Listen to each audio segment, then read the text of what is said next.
नमस्कार, मेरा नाम गुरु पांडे है और आप मंथन देख रहे हैं। आज मैं जय श्री राम इसलिए नहीं कहा क्योंकि मेरे सामने मेरे से ज़्यादा जोर से जय श्री राम कहने वाले हैं और आज इनसे ही पूछेंगे।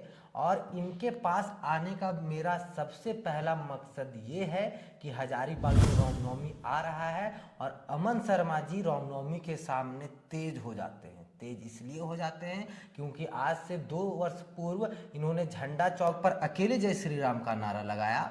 उसके बाद भूख हड़ताल पर बैठ गए और अब श्री राम जी को अपने रथ के पीछे बैठा के और यहाँ से खींचते हुए सीएम आवास की ओर रांची तक पहुंचे। अमन जी, सबसे पहले तो आपका स्वागत है और आपको नमस्कार करना चाहेंगे। आपको हमारा जय श्री राम। और जितने भी दर्शक देख रहे हैं सभी को मैं कहूँगा कि इस वीडियो को आगे बढ़ाइएगा, लोगों तक पहुँचाइएगा, ताकि जो भी बात होगी हर घर तक जाना चाहिए। अमन जी, सबसे मेरा पहला सवाल ये है कि आप रामनवमी या राम के नाम पर सिर्फ अपना वर्चस्व से या फिर फेमस होने का कार्य कर रहे हैं? देखिए, मैं ये कहना चाहता हूँ कि राम नाम की लूट मची हुई है, समझे बात को ना। जितना लूट सको उतना लूट लो, आप भी लूट लीजिए। और लोगों को मैं कहना चाहता हूँ, जितने दर्शक है, आप भी राम नाम की लूट मची, आप भी आके लूट लीजिए, आप भी फेमस हो जाइए। चर्चा में तो अमन कुमार सालों भर रहता है, 365 दिन रहता है। रामनवमी के समय तो चर्चा में नहीं रहता है। अच्छा, तो आप रामनवमी के समय जब प्रशासन के द्वारा आपको कहा जाता है कि आप शांति से रहिए, तो फिर क्यों आखिर उपद्रव अच्छा, करते हैं? एक बात बताइए कि राम का नाम लेना, प्रभु श्री राम लला का रथ को हाथ से खींचते हुए मुख्यमंत्री का आवास 2 दिन तक जाके घेरना, समझे बात को ना, ये उपद्रव कहां से हो गया? हम अपने मांगों को संवैधानिक तरीके से और अपने मौलिक अधिकारों को मांगना संवैधानिक तरीके से गलत कैसे हो गया? हजारीबाग में 100 साल से रामनवमी मनाई जा रही है। बिल्कुल। डीजे बजाया जाता था, डीजे पर प्रतिबंध लगाया है और डीजे पर प्रतिबंध लगाने का मतलब ये है कि हजारीबाग में तो बीजेपी को वोट दिए लोगों ने और इन वोटरों के बाद बीजेपी अभी सत्ता में भी रही विधायक जी के हाथों में। फिर भी हम अगर डीजे नहीं बजा पा रहे हैं तो आपको क्या लगता है इसमें कहाँ पर हमसे या हमारे जनताओं से कमी हो गई? देखिए, मैं तो ये कहना चाहता हूं कि आप पहले ये समझ लीजिए कि डीजे प्रतिबंध की जो बात हम लोग कर रहे हैं, तो आप ये प्रतिबंध कब से है? कोविड से। किसकी सरकार थी? हेमंत सोरेन की। भाजपा की सरकार थी क्या? भाजपा की सरकार में पुष्प वर्षा किया जाता था, वो भी हेलीकॉप्टर से राम भक्तों पे हजारीबाग में। आप जा करके वीडियोस यूट्यूब पे पढ़े होंगे, सोशल मीडिया में पढ़े होंगे, न्यूज़पेपर को उठा के पढ़ लीजिएगा कि भाजपा की सरकार जब झारखंड सरकार में थी, डबल इंजन की सरकार थी, तो राम भक्तों पे पुष्प वर्षा किया जाता था। और अभी ये मतलब कि कोविड में तो 2 साल तो बना नहीं रामनवमी। उसके बाद जब से रामनवमी बनना स्टार्ट हुआ, 2 साल पहले की जो बात कर रहे हैं, उस समय भी पूरा प्रपंच कर लिया गया था कि रामनवमी नहीं बनने देंगे। हमने झंडा चौक पर जाकर के भगवा झंडा लहराया अकेले, 144 का उल्लंघन हमने नहीं किया और हमने 3 दिन का भूख हड़ताल किया कि आप रामनवमी बनाने का परमिशन दीजिए तभी उठेंगे। और कहिए कि ऊपर के आला कमान जो है, हेमंत बाबू का एक फिर नोटिफिकेशन आता है कि आप लोग रामनवमी मना सकते हैं, रामनवमी मनाएंगे। उसके बाद की रामनवमी की बात कर ले। उसके बाद की जो रामनवमी आई उसमें फिर हो गया कि आप पारंपरिक अस्त्र नहीं उपयोग कर सकते हैं, 44 लगा दिया, 107 नाजायज तरीके से भेजने लगा, डीजे नहीं बजा सकते, तो उसको लेकर के विरोध हुआ और 7 दिन का भूख हड़ताल मैंने हजारीबाग में किया। तो मैं उपद्रव कहां से कर दिया? उसको पहले बताइए। शांति से बैठ गए, रामा रामा हम लोग कर रहे थे, जय श्री राम जय श्री राम, राम को अंदर से भर देते थे, चिल्ला भी तो नहीं रहते हम लोग जाकर जहां बैठे हुए थे। तो इससे उपद्रव कैसे होता है गुरुजी? इसको पहले बताइए। आप रथ लेके गए थे राम जी के साथ, आपने हजारीबाग के तमाम श्रद्धालुओं का आस्था का केंद्र बने आप और राम जी को अपने रथ के पीछे बैठा के ले गए। उस समय आप जब अकेले निकल रहे थे तो क्या हजारीबाग के राम भक्तों को ये नहीं चाहिए था कि आपका साथ दिया जाए, या आपको साथ मिल रहा है कहीं से, या फिर आप पर कोई पॉलिटिकल पार्टी का सपोर्ट है? देखिए, हमारे पीछे बहुत बड़ा सपोर्ट है, बात समझिए। हमारे पीछे जो है बहुत बड़ा सपोर्ट है। सीधा जो प्रभु श्री राम लला के जो अनन्य भक्त बजरंग बली है, उनका सीधा समर्थन हमको प्राप्त है, डायरेक्ट। और हमारे जो बजरंग बली है वो कहिए कि साक्षात पृथ्वी पर विराजमान है, सशरीर विराजमान है, सशरीर के साथ उनका समर्थन हमको मिला हुआ है। इसलिए हम लोग जो है बजरंग बली पार्टी से हैं। बजरंग बली पार्टी, बिल्कुल बजरंग बली पार्टी से हमें उनका जोरदार समर्थन मिला हुआ है और उन्हीं के आदेश अनुसार हम लोग काम करते हैं।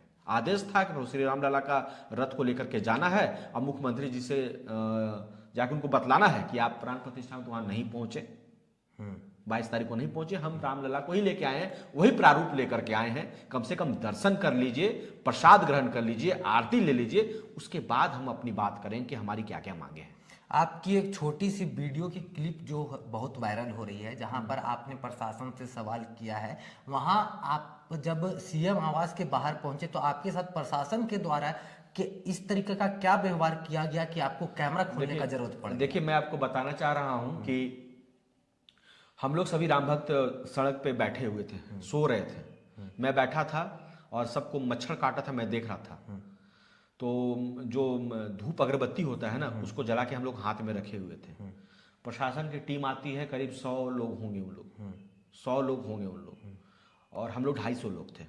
100 लोग थे और आकर के सीधा उन्होंने बोलना स्टार्ट कर दिया कि क्या नाटकबाजी कर रहे, कब तुम लोग का चिल्लम जला रहे हैं?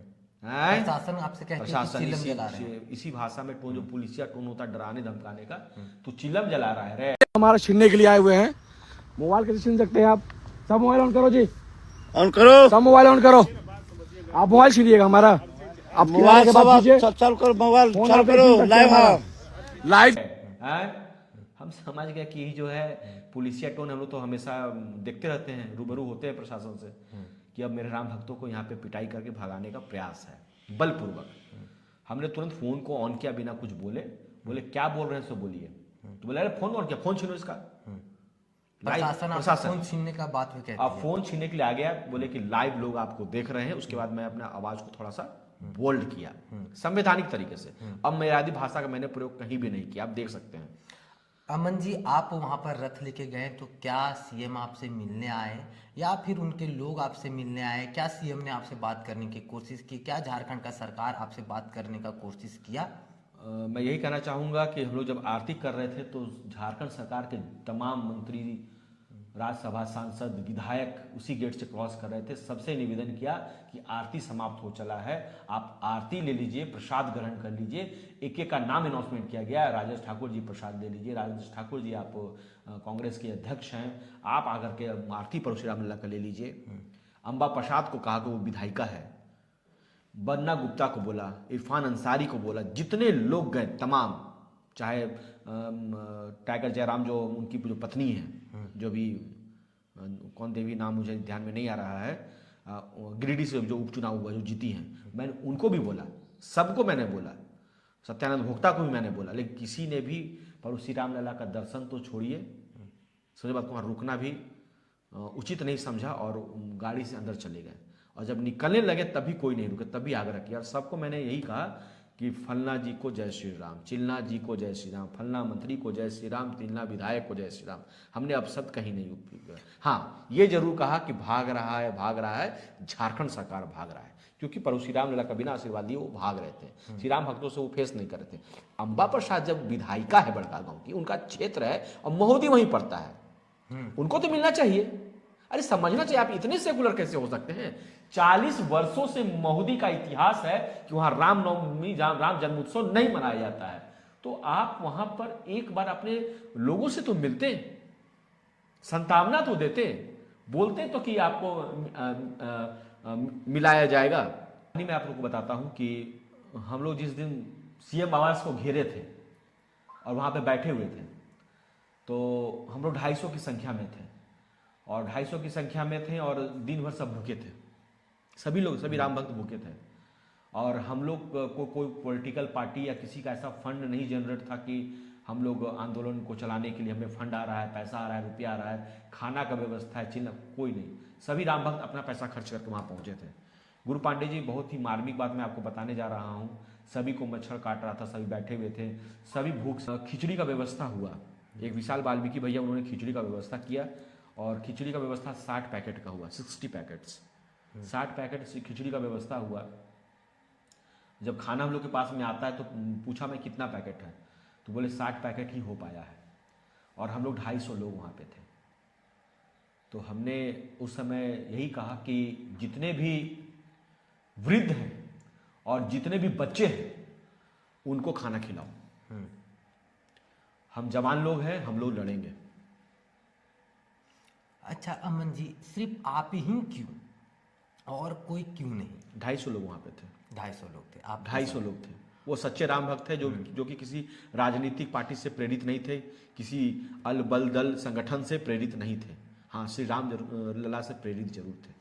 अच्छा अमन जी, जब आप यहाँ से रथ लेके निकल रहे थे, सभी श्रद्धालुओं का आस्था आपके कंधे पर था, तो आप जब रथ को खींच रहे थे जी अकेले, जी, क्या मन में इच्छा रहा होगा कि प्रभु राम से क्या चाह रहे हैं उस समय आप? देखिए, आदेश तो श्री राम लला के अनन्य भक्त बजरंगबली का बहुत पहले हम लोग को आ गया था, करीब 1 हफ्ता पहले आ गया था। तब भी मैं जाके लेटर उसके दूसरे दिन जाकर के मैंने एसडीओ को, डीसी को और रांची के डीजीपी को, रांची के मुख्यमंत्री को, रांची के एसडीओ को मैंने ये लेटर लिख के दे दिया कि हम लोग श्री राम रथ को, विजय रथ को लेकर के आ रहे हैं। बस मन में यही था कि राम ही जिंदगी है, राम का दिया हुआ जिंदगी है और श्री राम के लिए ही ये जिंदगी समर्पित है। जो होगा देखा जाएगा, हम लोग गलत काम नहीं कर रहे हैं, श्री राम के विजय रथ को लेके चले हैं, वंदन अभिनंदन करवाना चाहते हैं, सबसे राम राम करना चाहते हैं। और लोग भी रास्ता में जुड़ते गए, जो मजदूर जो रोड पे सड़क पे झाड़ू भी मार रहे थे वो भी झाड़ू छोड़ करके रथ के पास आके प्रणाम कर रहे हैं। लोग आ रहे हैं आस्था से 10 रुपया, 20 रुपया, 50 रुपया देने का प्रयास कर रहे हैं, लेकिन बोले कि ये रथ में आप पैसा मत दीजिए, आपको मन है तो धूप खरीद लीजिए, अगरबत्ती खरीद लीजिए, वो चढ़ा दीजिए, प्रसाद मन है प्रसाद चढ़ा दीजिए, अपने हाथ से चढ़ा दीजिए। वो प्रसाद को सभी राम भक्त ग्रहण भी कर लेंगे।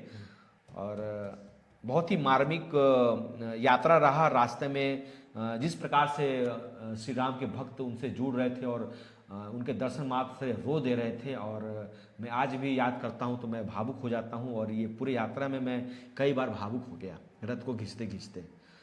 तो श्री राम लला का आशीर्वाद प्राप्त है, तो जो होगा अच्छा होगा। क्या आपको जनता से बहुत प्रेम मिल रही है? क्या आपको कभी चुनाव में देखा जा सकता है क्या? मुझे आपने 2 प्रश्न कर दिया कि जनता से प्रेम। मुझे अपने प्रभु श्री राम लला से बहुत प्रेम मिल रहा है, अपने बजरंगबली का मुझे बहुत आशीर्वाद मिल रहा है, वही मेरे लिए बहुत काफ़ी है। और बजरंगबली जो चुनाव की आप बात कर रहे हैं, बजरंगबली का जैसा इच्छा होगा, बजरंगबली का जो भी ऊपर से आदेश आएगा, अमन कुमार वो काम करेगा, चाहे वो आदेश जो भी हो। रामनवमी से जुड़ा हुआ जमीनी स्तर पर 2 सवाल आपसे करूंगा अमन जी। बिल्कुल बिल्कुल। हजारीबाग में डीजे बजेगा कि नहीं बजेगा? 100% डीजे बजेगा। हजारीबाग में डीजे बजेगा तो बजेगा, सीधी सी बात है। मैं पिछले बार भी कहता आया हूं और उसके पहले भी कहा, मैं इस बार भी कह रहा हूं। कल जो प्रशिक्षक आईपीएस है उनके टेबल पे बैठ के 1 घंटा टॉक हुआ है, उनके मुंह पे मैंने कहा है कि हजारीबाग में डीजे बजेगा तो बजेगा। उन्होंने नियम कानून सब दिखलाया। उन्होंने दिखलाया कि 5 नंबर लाइन में लिखा हुआ है आचार संहिता का कि आप लाउड स्पीकर तक बिना परमिशन का नहीं बजा सकते। मैंने कहा 5 में दिन बार बजता है, उसका क्या? बोले ठीक है, आप लोग भी स्पीकर बजा लीजिए लाउड स्पीकर। बोले क्यों? इस पे आप तुरंत कंप्रोमाइज पे आ गए। 5 बार जब मैंने कहा तो आप कंप्रोमाइज पर आ गए। बोले सर डीजे तो बजेगा, ठीक है, और 5000 राम भक्तों को जेल में रखने का इंतजाम कर लीजिए। तो उन्होंने मुझे थ्रेटिंग देते हुए कहा कि हम लोग सीआरपीएफ फलना फलना कौन कौन बटालियन मंगाए हैं जो कि डायरेक्ट नक्सल से लड़ता है, उसकी टीम में वैसे वैसे लोगों को डाल दिया जाएगा। मतलब कि लाठी से पिटा जाएगा। कहने का मतलब इंडायरेक्टली धमकाने का उनका ये प्रपेक्ष था। मैंने कहा कि प्रभु श्री राम लला का जिंदगी दिया हुआ है, उनके लिए हम अपनी प्राण को देने के लिए तैयार हैं। आप लाठी और डंडा की बात करें, वो बहुत छोटी सी बात है। फिर उन्होंने बात को संभाला, बोला कि मैं आपको धमकी देने के लिए नहीं लाया हूं, मैं किसी प्रकार का आपको धमकी नहीं दे रहा हूं। मैं आपसे चैलेंज करता हूं कि आने रामनवमी कुछ दिन पहले हम लोग इसी तरह से बैठ के बात करेंगे, ऐसा कुछ नहीं होगा। आप मेरा मतलब नहीं समझ पाए, मतलब बात को वो सुधारने लगे। मतलब अमन भैया जी का कहना ये है, हजारीबाग के भी भैया जी ये हैं, क्योंकि रामनवमी के लिए जितना ये संघर्ष करते हैं उतना अगर हजारीबाग का युवा करने लगे तो हजारीबाग का रामनवमी इंटरनेशनल नहीं, महा इंटरनेशनल हो जाएगा। देखिए हजारीबाग का रामनवमी इंटरनेशनल ही है और इसी के लिए हमने राजकीय महोत्सव का दर्जा मांगा। क्या गलत मांग दिया? हमारे रामनवमी को राजकीय महोत्सव का दर्जा दिया जाए, हमारी माँ बहन बेटी बैठेगी, उत्सव के रूप में दिखाया जाएगा, रामचरितमानस का पाठ किया जाएगा, वहाँ पे झांकियाँ दिखलाई जाएगी, स्टेज पर राम कथा होगा, प्रभु श्री रामलला का नाट्य उपांतरण दिखाया जाएगा, बहुत तरह के बड़े बड़े कलाकार आकर के कवि सम्मेलन होगा, तरह तरह का चीज होगा। तो एक राम उत्सव की तरह पूरे हजारीबाग में होगा। तो क्या मेरी गलत मांग है? ये जिस भावने से रामनवमी को मनाना चाहते हैं उससे आप समझ सकते हैं इटखोरी महा उत्सव को देख के ठीक उसी प्रकार से हो जाएगा जब उससे भी रामनवमी बेहतर, को उससे भी बेहतर। उससे भी पूरे बेहतर झारखंड मनाया जाएगा। में, पूरे झारखंड में ऐसा महोत्सव कहीं नहीं होना कहीं चाहिए। नहीं होगा। इतना बड़ा महोत्सव मैं बनाना चाहता हूँ कि देश विदेश से रामनवमी, इस रामनवमी को जब देखने के लिए आते हैं, जब उत्सव उतना भयावह, उतना बृहद होगा, तो कहिए कि बहुत लोग आएंगे और हमारी माँ बहन बेटी जो, और वैसे वैसे लोग जो गोवा चले जाते हैं, बहुत से बिजनेसमैन जो होते हैं ना, रामनवमी में उठ करके गोवा घूमने चले जाते अच्छा, ऐसे हैं, वो भी भी लोग हैं। रुकेंगे। बहुत से लोग ऐसे हैं शहर में, वो लोग भी बैठेंगे और साथ में राम कथा देखेंगे। आखिरी सवाल अमन जी, राम जी का प्राण प्रतिष्ठा अयोध्या में हुआ है, हाँ, हुआ है। और हजारीबाग का प्राण प्रतिष्ठा के बाद ये पहला रामनवमी है, तो बिल्कुल। अमन जी के तरफ से राम भक्तों को क्या कोई तोहफा मिलेगा? ये तोहफा तो देने वाले हमारे बसीरे बजरंग बली है, हाँ। और वो तोहफा हमेशा देते आए हैं, देते रहेंगे। और रामनवमी प्राण प्रतिष्ठा में मुझे सौभाग्य भी प्राप्त हुआ, राम मंदिर में पूजा करने का जो कलश लगा हुआ है, उसकी पूजा में मैं शामिल भी हुआ। हजारीबाग से कहिए किसी एक राम भक्त को ये सौभाग्य प्राप्त हुआ है, तो मैं बहुत गर्व महसूस करता हूँ। पर श्री राम लला के पास जो धनुष है, वो धनुष को मुझे हाथ में लेने का भी अवसर प्राप्त हुआ, और बहुत कुछ मैंने सामने से देखा है। तो मैं अपने आप को बहुत सौभाग्यशाली मानता हूं, क्योंकि बजरंग बली हमारे साथ हैं, उनका आशीर्वाद हमको निरंतर मिलता रहता है। और आपको मैं बता दूं कि 2 तारीख को सीसी है, मतलब कि जिला बदर का मुझे जवाब भी देना है 2 अप्रैल को।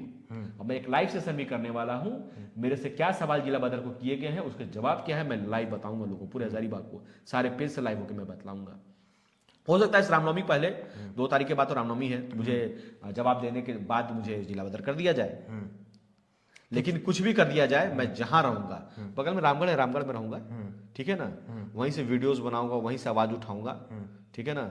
लेकिन आवाज डीजे उठाते तो बजा के रहेंगे भैया, 100%। अबर अमन भैया की ओर से, अमन जी की तरफ से गिफ्ट यही समझिए कि डीजे बजवाने का जिम्मा ये ले रहे हैं, तो आपको अपनी संस्कृति बचाने के लिए इनके पीछे कम से कम मुंह बंद करके और हाथ जोड़ के प्रभु रामलला के सामने हाथ जोड़ना है, अमन जी के सामने नहीं, ये खुद कह रहे हैं, उनके सामने और इनके समर्थन में आपको बस खड़ा रहना है। बाद बाकी तो अमन जी जो है वो डीजे बजवा के रहेंगे। और रामनवमी में आप क्या चाहते हैं कि आप जैसे राम भक्त हैं, तो बहुत सारे राम भक्त हैं, वो आपके भाई हुए, तो आप अपने भाइयों से क्या चाहते हैं? मैं सभी भाइयों से यही कहना चाहता हूँ, 365 दिन वाली भक्ति करें।